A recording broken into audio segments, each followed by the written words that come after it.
Alright, I am back with another video, and today is my second Halloween-themed build, The Evil Dead. Now, why have I called it that? I mean, obviously, this is a build that I was kind of inspired by the Evil Dead franchise of films and the television show. For those of you that don't know, this is the program that has the groovy guy. But, anyways. Basically, what this build is going to be is it's kind of based off, while I got the original concept from the Evil Dead movies and show, which I've seen all of, I mainly decided to build this kind of around the Evil Dead game. And for those of you who don't know, the Evil Dead game is an asymmetrical multiplayer game where one demon controls an army of undead and other kind of horrific forces and tries their best to defeat survivors. Now, the way this is kind of framed is you are this kind of formless, kind of floating, invisible entity which can place down units and use various abilities to inflict fear in the survivors, and then slowly whittle them down over time with your powerful units, and then eventually a boss that you can summon. So yeah, overall I think it's going to be a really interesting playstyle. In terms of Baldur's Gate 3, we're not going to be doing many interesting things as far as build making. We're going for a single class here, but I think the equipment and the way we play this character is going to be extremely unique. In addition, I'm also going to be doing something a little bit different than what I usually do. I'm going to be suggesting a few side quests that I think you should follow throughout your campaign as deliberately as you can in order to gain some more abilities and fulfill some objectives and just do a lot of fun, I guess, RP. So let's get into it. We're obviously going to be playing a wizard here. A wizard is what is going to get us all of our necessary summoning spells in order to be able to get our undead army rolling. But let's have a look at the cantrips. I'm going to be mainly focusing on necromantic and poison damage here. So we want bone chill and poison spray. And I'm also taking friends just because it's one of the best utility spells in the game. As for our spells, the selection I've kind of got here is as follows. Disguise Self. Basically, this is going to be like, it's kind of a roleplay thing, really, more than anything. You don't need to take this, but if you make a character that looks a bit horrific, I mean, this was kind of as close as I could get to something that looked, you know, vaguely human, but still obviously not right. You might want to kind of have the roleplay ability to disguise yourself as other races and creatures to be able to infiltrate communities before, you know, unleashing your evil deeds. But this is completely a roleplay option. You don't need to take it. If you want to get your first summon right away, you could go for Find Familiar. I mean, you can get like a Spider Familiar, which is pretty much on theme for like horror. But I find that these things have very, very limited use and obviously aren't really going to be doing much in combat. But you might find some utility outside of that. So if you want to go with Find Familiar, you absolutely can. But I quite like Disguise Self for the roleplay aspect and the amount of options it's going to give you in dialogue. Next up, Ray of Sickness. This is going to be our main damaging level 1 spell. It does poison damage, and it also has the ability to possibly poison the target. If you don't know what that does, it's basically a condition that causes the poisoned enemy to have disadvantage on attack rolls and ability checks. Pretty good overall. Next up, I chose Fog Cloud. Basically, it's a concentration spell that allows you to blind and heavily obscure creatures within it. And if you don't know what blinding does in this game, it basically makes it so they have disadvantage on attack rolls, and the range of attacks and spells is reduced to 3 meters, so they can't really be ranged anymore.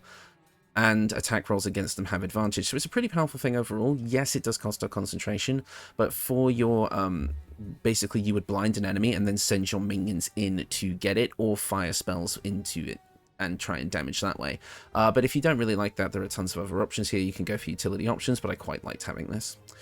Shield, because it's one of the best utility options in the game for tanking.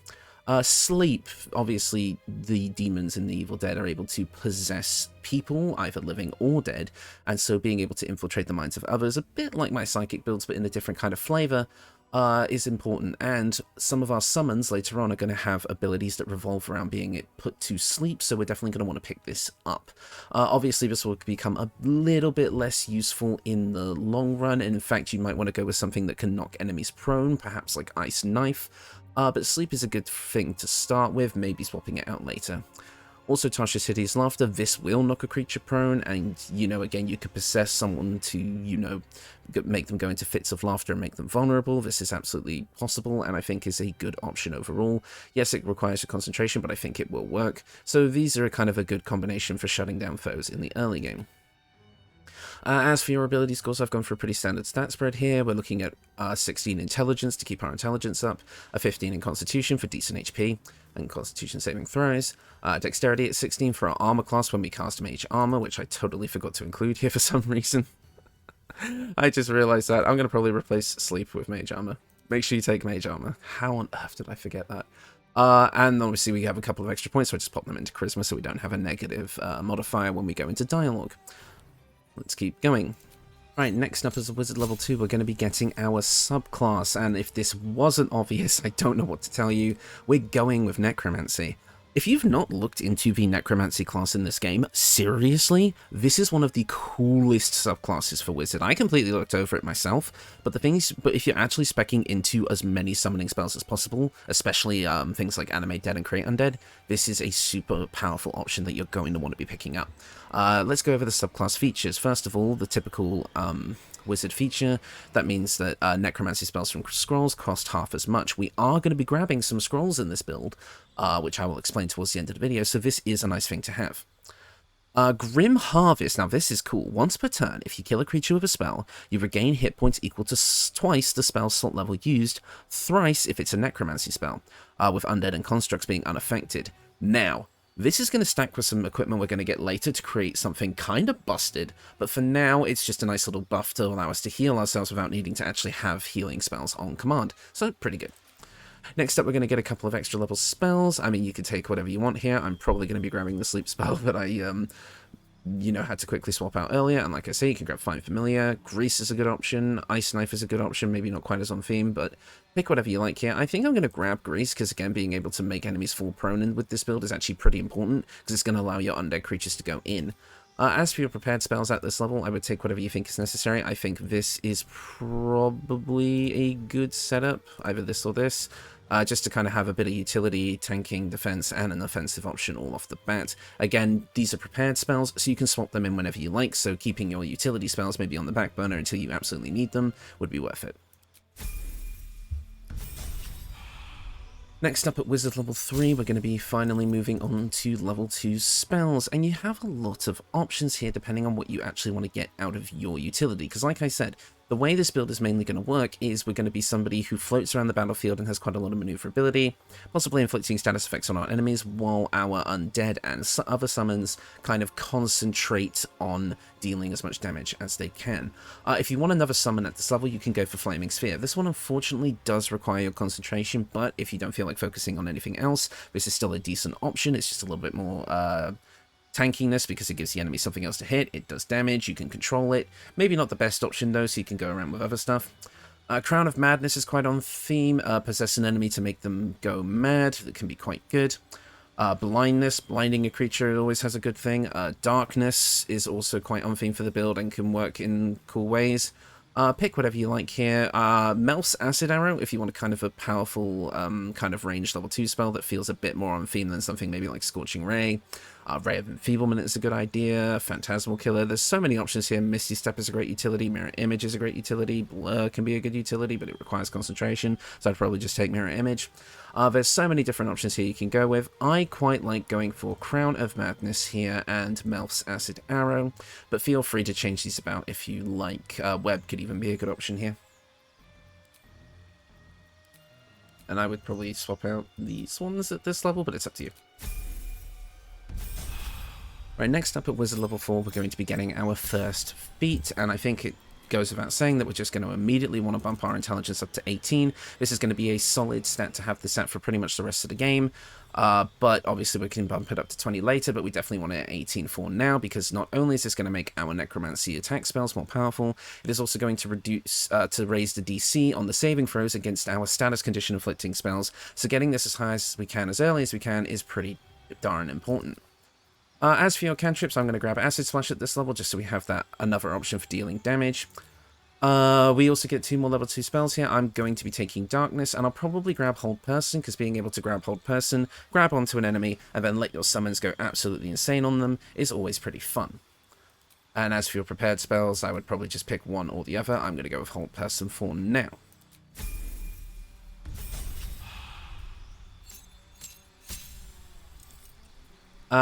We are now level 5, and we're going to be getting level 3 spells at this point, and obviously here we can get Animate Dead. However, I'm obviously, while this is a core part of the build, I'm gonna ask you to hold off. We're gonna be getting this spell for free added to our spell list on our next level. So if you don't mind, like, kind of waiting an extra level to get kind of our main feature, then do that. If you absolutely cannot wait, take this here, but I feel like you are wasting a spell slot, or a kind of a learned spell space slot, and you can get this from a scroll in Act 1, I think, as well, anyway, so maybe hold off on this one here for now. Let's focus on some other spells. Obviously, we have a lot of options here. Now, the demons in the Evil Dead are kind of gross. That's kind of what, like, they vomit everywhere. They're, like, twisting and contorting their bodies and doing all sorts of weird things. There's even one that, like, farts. It's weird. So there's a lot of options here for what you actually want to do with your build. Fear is going to synergize quite well with one of the summons we get later, that being the Create Undead Mummy, which has a really powerful attack it can do based on if the enemy is frightened or not. And while they can frighten the enemy themselves, this is still kind of on theme, so you could take Fear here. There's a lot of times in the Evil Dead where the characters will think they've defeated the evil possessed friend of theirs, and they'll fall down dead, only for them to get back up later. So Feigned Death would absolutely be on theme. Gaseous Form is a great way to kind of envelop that, basically placing your units down and then kind of staying out of combat and not being able to be hit. I'm definitely going to take it here because it is one of the most on-theme things you can get. Stinking Cloud is actually quite a solid option. It requires your concentration, but it basically makes anyone within the cloud nauseous. And even though it doesn't say so here, what nauseous does actually means that the opponent cannot take actions until they move out of the cloud. So it could actually be pretty strong, but maybe not the strongest option. But something like Hypnotic Pattern or Fear or Blink even could be really good and on theme. Vampiric Touch is a really solid necromancy option, and I think I am going to take it here so we can have a level 3 damage spell. Unfortunately, it is touch range, but with your ability to, with your summons most likely being the target of your opponent's attacks, you should be able to get in and out without too much worry. Interestingly enough, it does require concentration to maintain the hit point siphoning feature, but I find it works, so take it here if you like, but we are going to be getting better necromancy spells later on if you don't want to take this, but I feel like having another necromancy option at this point is pretty good. I will definitely put Gaseous Form on, and you could probably take off Disguise Self, and then, yeah, there you go, perfect. Next up at Wizard level 6, we're going to be getting our main subclass feature. Like I said, now we have Animate Dead for free, but we're also going to get some buffs for it. Additional Undead. When you use Animate Dead, you can raise an additional corpse. So this means now you can get 2 summons for the price of 1, which is super, super big. That's another unit in our arsenal. Also, we get better summons. Creatures created with Animate Dead have additional hit points equal to your wizard level, and your proficiency bonus is added to their damage. So now we're going to have 2 super powerful summons that we have right off the bat. Now, we still are stuck on level 3 spells. I didn't mention it last time, but I think Haste could also be a good option. We're not necessarily going to be needing it as much, since we're not going to be summoning left, right, and center quite like that. And we're also going to be doing a lot of single burst damage with our big spells later on. However, if you feel like Haste is something you want to concentrate on, maybe even casting it on one of your summons, you could do that. But I actually think this is going to be one of the few builds where I think Haste is kind of not necessary. But I think I'm going to be definitely grabbing Fear and possibly Stinking Cloud here. I quite like them thematically, and I don't see any opportunities where I'm going to be able to take Stinking Cloud again. But again, take anything you want here. It really doesn't matter at the end of the day. Next up at Wizard level 7, we're going to be getting some extra spells, and we're finally up to level 4 spells. And the first 2 things I want to go with are pretty obvious. We're going to be grabbing Blight. It is one of the most powerful necromancy spells in the game. It does a ton of damage, and yeah, and it does extra damage to plants, so I mean, have fun with that one. But we're also going to be grabbing Conjure Minor Elemental here, because this is going to give us the ability to summon Mud Mephits. We get to summon 2 with this spell, and they look quite horrific and demonic and are nicely on theme, and it also adds to our growing army, and they have a nice bit of utility to them. Definitely want to pick these up. And at this point, Tasha's Hideous Laughter is probably going to be a bit suboptimal, so I can swap that out for these. Next up at Wizard level 8, we're going to be getting our next feat, and you have an option here. You can either go to Charisma, to Intelligence 20 right away, however I do think 18 at this point in the game is still pretty viable. I would actually recommend now going to Resilient and grabbing Constitution. This is going to give us Constitution saving throw proficiency in order to maintain our spells, concentration, and also is going to bump up our con, giving us a little bit more HP and better saving throws. However, if you feel like that's not enough for you and you want to mainly focus on the concentration aspect, you can grab Warcaster to give you advantage on saving throws to maintain concentration. However, I'm going to go for Resilient here just because I want that little bit of extra HP as well. As for our spells, we get another couple of level 4 ones, and I'm going to recommend a couple. Greater Invisibility is a great option here because it allows us to turn invisible, allowing us to kind of move around the battlefield, again in that same vein of being able to float around, being invisible and unable to be hit. But we also do get to cast spells while invisible, however every time we do so we have to pass a stealth check. But with our high dexterity, and I don't think you can get stealth proficiency as a wizard, unfortunately, so this might not work out quite as well in some cases. And the DC to stay invisible does increase with each thing you do that would have a chance to break it. So if you feel like this isn't that useful, don't take it, but I think it is really on theme and would work nicely here, but obviously take whatever you like. We can also grab Confusion here as kind of a, another way of kind of possessing our enemies in a way and making them like all befuddled and attack at random. But you don't have to take that if you want. Glyph of Warding is a good option. Grant Flight. Like I said before, Blink is a good option. Phantasmal Killer could be good. I think I am just going to take Confusion here, though, and go with that. At Wizard level 9, we're going to be getting some more spells, and at this point we're up to level 5, which means we're going to be getting some super important stuff here. We're going to be getting Cloud Kill and Conjure Elemental as our first two spells. Cloud Kill is a really good source of poison damage, and it's a good thing to concentrate on, as a lot of our undead aren't really going to be taking poison damage, so you can cast it on a group of enemies, send your summons in, and go to town. Speaking of summons, we also get Conjure Elemental here, and this is really great because it's going to allow us to summon the Earth Elemental, a big, hulking, scary, gross-looking monster that fits in perfectly with the theme and adds to our summoned army. I'll just put these two on now. Next up at Wizard level 10, we're going to be able to get some new level 5 spells in addition to our subclass feature. We now are resistant to necrotic damage, and our maximum hit points cannot be reduced by any means. It's just a little extra little buff. It's not really huge, but it is on theme to be resistant to necrotic damage. You get another cantrip at this level. Take whatever you like. I like Mage Hand here. And then, of course, we get to pick our other level 5 spells, and we're going to be going with Dominate Person to fully possess a living being. Just like in the Evil Dead, this is super on theme, super awesome, and adds another summon to our army, technically. So, yeah, another one to add to the army, and these ones can be enemies, so you know that's fun. As for your other spell, take whatever you like, it really doesn't matter. Telekinesis can be a fun option. Banishment also works, Wall of Stone might work. Dimension Door if you want to keep the whole idea of being able to move around quite quickly. Fire Shield if you want some additional defenses. Take whatever you like here, it really doesn't matter. In fact, I think I might grab Fire Shield, just because having that little bit of extra defense as you move around can be quite useful, and being able to retaliate is quite nice. I'm going to just be grabbing Dominate Person here, though, in our spell list. Next up at Wizard level 11, we're going to be getting level 6 spells, and of course, the two obvious ones to grab right off the bat are Create Undead and Circle of Death. Create Undead is a necromancy spell that's going to create a really powerful undead mummy that's going to fight for us. It's our final undead summoning spell, and it's absolutely worth grabbing. And next up is Circle of Death, a super powerful necromancy spell that does 8d6 necrotic damage on a target and anything surrounding it, allowing you to quickly decimate groups. Be warned that this will still hurt most of your summons, so be careful about who you cast this on, but it's definitely on theme and we are taking it here. And I would just slot those in. I can't imagine we need to keep Mouth's Acid Arrow at this point. And finally, at Wizard level 12, we're going to be getting our final feat of the build and 2 more level 6 spells. Obviously, we're going to be bumping up our intelligence to 20 here to max out our damage on our spells and our DCs on our opponent's saving throws.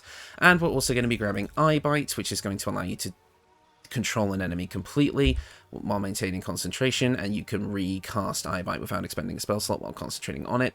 And you're going to be able to make them fall asleep, be sick, or be frightful. So basically inflicting sleep, fear, or I believe nauseous. I can't remember the exact one for that you get to pick there, but it's a fun spell overall and will really work. And finally, the last option is really up to you. I mean, look at all the options you do have. It's pretty damn cool. But I quite like the idea of Otto's Irresistible Dance. It's a very fun spell, and it's where the Evil Dead movies do get kind of goofy, and the TV show as well. Having a demon possess people just to make them dance around like Cotton Eye Joe sounds quite fun to me, so I definitely think it's worth taking here for sure. Let's grab both of these. I could probably replace Vampiric Touch, because again, it's a touch spell, and it's a bit... Now we have more powerful options, it's not necessary.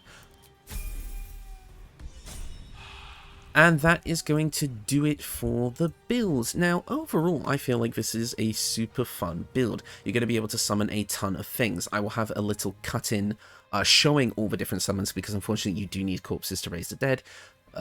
That seems dumb to say out loud when I say it like that, but it is true. So in order to do that, I will have to actually go out and get all the summons, but I will do a little showcase of them right now. Okay, I took some time to go around the map and was able to collect all of the kind of possible summons you can have at once.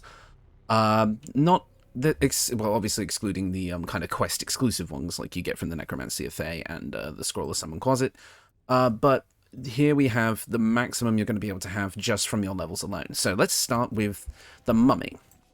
This is the mummy that you get from casting Create Undead, and it has a few interesting features. Number one is its Rotting Fist. It does a decent chunk of bludgeoning and necrotic damage and can also potentially inflict Mummy Rot. What Mummy Rot? Mummy, oh god. Not Mommy, Mummy. Gross. The Mummy Rot can reduce the maximum hit points of a foe by 8, and they cannot be healed. It is considered a curse, so it can be removed with Remove Curse, but I don't think I know of a single enemy that casts that, so you're pretty much always going to be able to get this up. Next up, we have one of our 2 Flying Ghouls. These can be cast when you use Animate Dead at the 5th level. And these are pretty powerful. These are pretty much the ones you're going to be wanting to go for all the time once you get 5th level spell slots, and they can do the following things. Number one is their Claws attack, lash out with deadly claws and possibly paralyze the target. If you don't know, it's kind of in the name. Paralyzing makes it so the effective entities cannot take actions, bonus actions, or reactions, and if they are attacked while paralyzed, critical hits will always land. This is the same as the Hold Person spell, except these guys get it as a chance to hit with their regular attacks. So pretty cool. We're also going to get Devour, bite a knocked out, prone, or sleeping target and deal like a fuck ton of damage, and then heal that many points. So these guys are self-sustaining. So you're definitely going to want to pack some spells. Can you get quiet over there? I'm trying to talk. You're definitely going to want to pick up some spells that can put foes to sleep or knock them prone as you level to make the most out of this, but definitely a powerful ability, and obviously these guys can fly as well. Next up, the Noisy Earth Elemental. This is probably the one that feels most horror-ish if you wanted to summon something with your Conjure Elemental. These guys get a regular attack that just creates mud, making everything difficult terrain. Elemental Warp, these guys get the ability to teleport to unoccupied spaces. Seismic Strike, you can bring down your arms like stone slabs, smashing nearby creatures, pushing them back, and making them wobble on trembling legs, which means that their movement speed is reduced and their dexterity is also reduced. And they also get a multi-attack, which means they can attack twice with a single attack. Pretty cool. And lastly, one of our 2 Mud Mephits. This is kind of, again, the more kind of horrifying looking summon that you can get out of the Conjure Minor Elemental spell. These guys have a regular claw attack, nothing too crazy. They also can throw hunks of mud as a ranged attack. Try and restrain enemies with Mud Breath, which, if you don't know, restrain basically kind of does the same thing as Paralysis, except it lacks the critical hit property, and they can move a little bit, but not that much. It does but it does give the enemy resistance to fire, not that we really use it, but it is something to bring up. And lastly, they also get Death Burst, which they basically kamikaze and do a decent chunk of damage while also being able to restrain their enemies. So yeah, overall, this is what the summons do. Figured I'd just go over them. Oh, that's a nice shot. Figured I'd just go over all of them just to show you, and yeah, back to your regularly scheduled programming. Alright, welcome back. Hopefully me from the future or the past, whenever I ended up recording it, will be able to explain that quite well and not be a total idiot and forget to mention some abilities. Absolute idiot. Right, let's move on to the equipment here because this is going to get funky. So, first up is our headpiece. We have the Circle of Bones. This is going to give us the ability to cast Animate Dead once per long rest. Not really useful as it doesn't benefit from any of our class features, but it's not really what we're here for. We're here for the Undead Ward. Allied undead within 6 meters are resistant to bludgeoning, slashing, and piercing damage, basically the barbarian range resistances on all of our undead summons. A decent extra effect. If you want to replace this with something else, I don't blame you, but I feel like it is quite on theme. And if you get this before you get the Animate Dead spell, you do get to have at least one use of it ahead of time. So definitely worth picking up if you want to give your undead a little bit more resistance.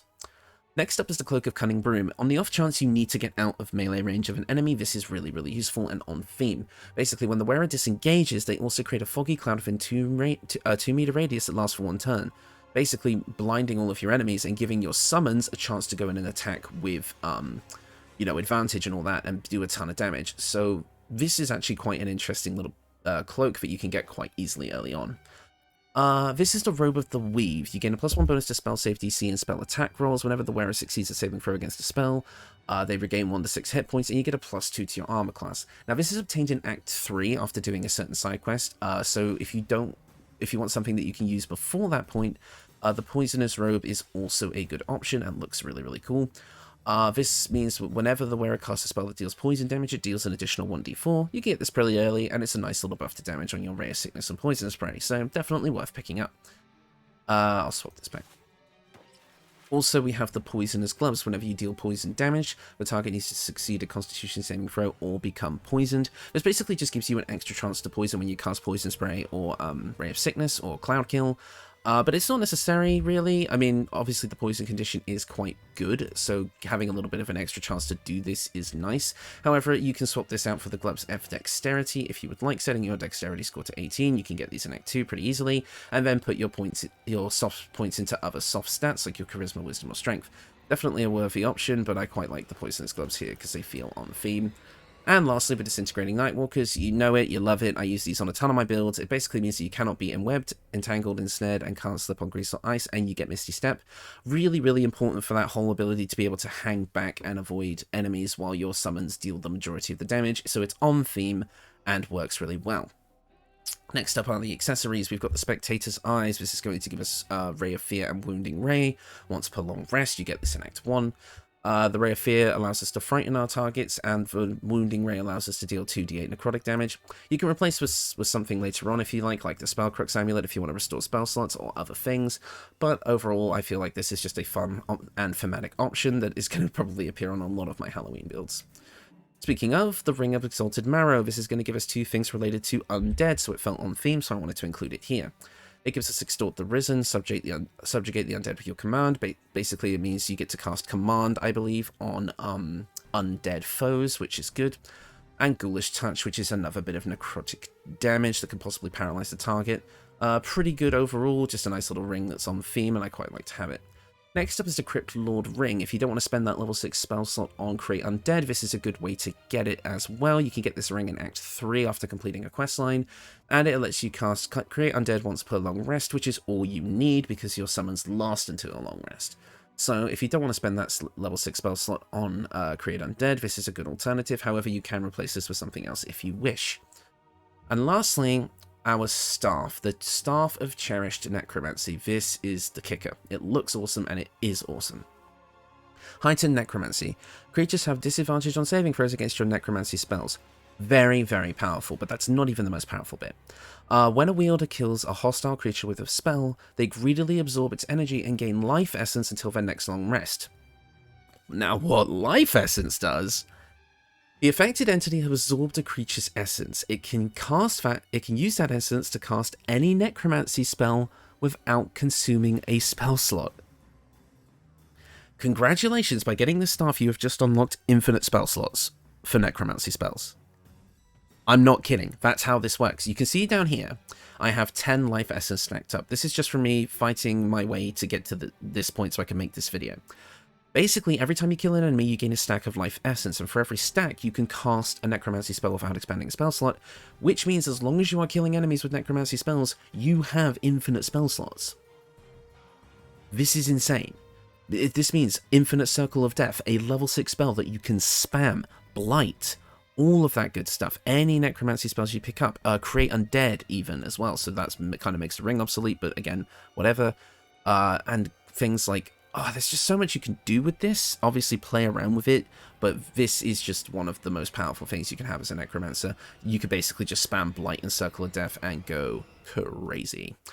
Also, but of course this is also an Act 3 staff, so if you want something decent to use in the meantime, I have Creation's Echo.